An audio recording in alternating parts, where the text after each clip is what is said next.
Il est nécessaire de disposer du matériel suivant pour pouvoir utiliser cette technique. Une balance analytique, de l'agarose, un support de gel, du scotch papier de laboratoire, un peigne, une éprouvette graduée, un flacon en plastique pour mélanger tous les réactifs, du tampon TAE ou TBE, un Erlenmeyer pour mélanger tous les réactifs, agents d'intercalation tels que le gel raide ou le bromure d'éthidium, un appareil à électrophorèse. Assemblez le support du gel et les peignes. Scellez les extrémités du support à l'aide d'un scotch papier afin de former un joint étanche.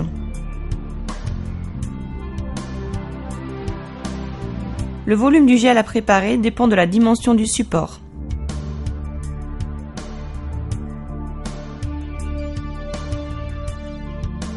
Placez les peignes sur le support du gel en veillant à ne pas toucher le fond. Préparez le gel en suivant le pourcentage d'agarose reporté sur le protocole. La concentration du gel d'agarose détermine la séparation des fragments d'ADN. Par exemple, une basse concentration d'agarose permet une meilleure séparation des grands fragments.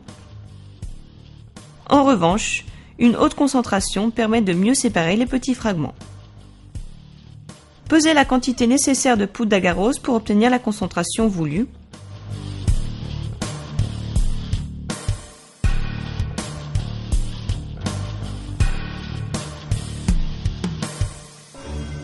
Y ajoutez le tampon et portez ensuite la solution à ébullition,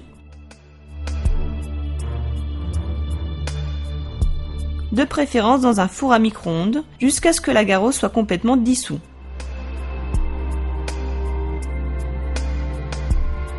Laissez refroidir la solution afin d'éviter l'émission de vapeur lors de l'ajout de l'agent d'intercalation.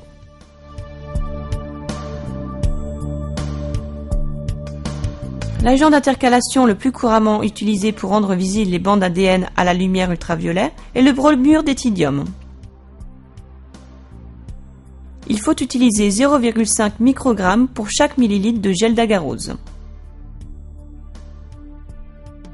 Cette manipulation doit être effectuée sous hotte chimique et en utilisant des gants en nitrile ou 2 paires de gants en latex, car ce réactif est cancérogène et mutagène par inhalation et contact avec la peau.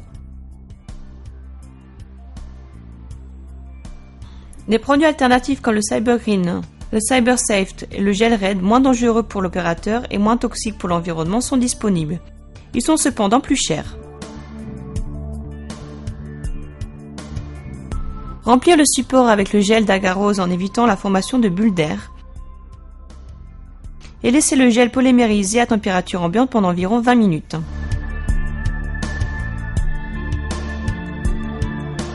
Une fois terminé, jetez les cônes utilisés dans un récipient de récupération et laissez les gants sous la hotte dans un sac en plastique pour éviter de contaminer l'environnement avec le bromure d'éthidium. Pour préparer les échantillons à la course, il est nécessaire de se munir d'une microplaque à 96 puits, d'un tampon de chargement, des standards de poids moléculaire et de l'ADN en examen. Alicoter les échantillons sur la microplaque.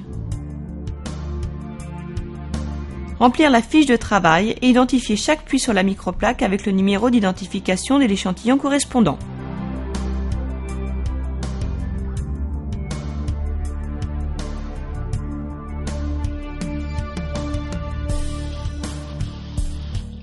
Préparez les échantillons en mélangeant 5 microlitres d'ADN avec le tampon de chargement. Le tampon de chargement permet de suivre la migration des échantillons à travers le gel.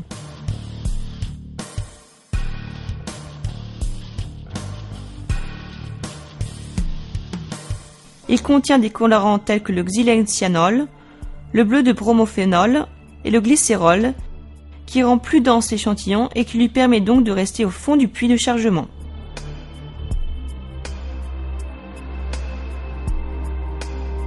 Attention, étant donné la quantité de matériel produit lors de la PCR, cette procédure comporte un haut risque de contamination.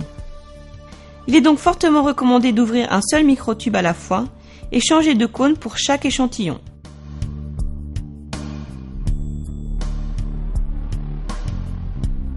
Lorsque le gel est solidifié et les échantillons sont prêts, retirez délicatement le peigne du gel et le scotch qui faisait office de joint.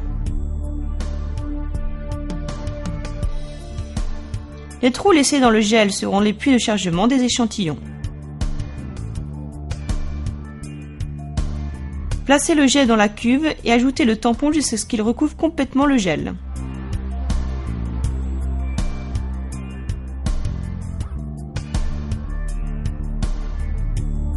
Chargez les échantillons en suivant le schéma reporté sur la fiche de travail.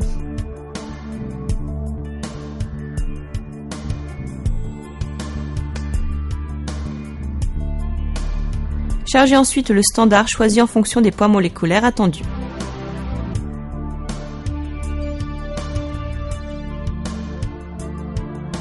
Fermez la cuve et la connectez au transformateur. Appliquez une tension ou un courant en fonction de la grandeur des fragments et de la concentration du gel. Lorsque le courant est appliqué, l'ADN chargé négativement migre vers l'électrode positive.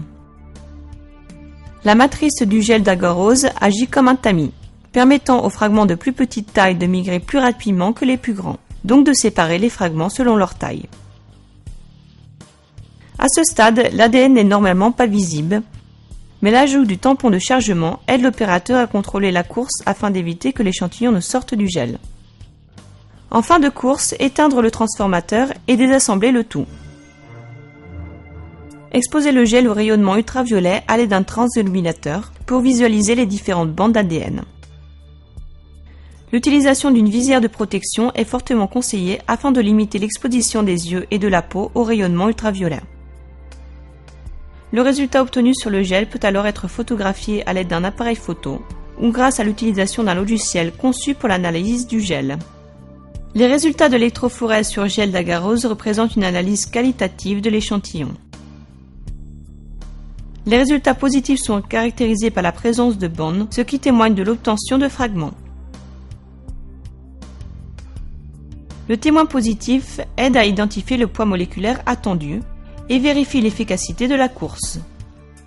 Aucune bande ne doit être visible au niveau de la course du témoin négatif de la PCR et du témoin négatif de l'extraction. Dans ce cas, cela témoigne de l'absence de contamination lors de la PCR et de l'extraction.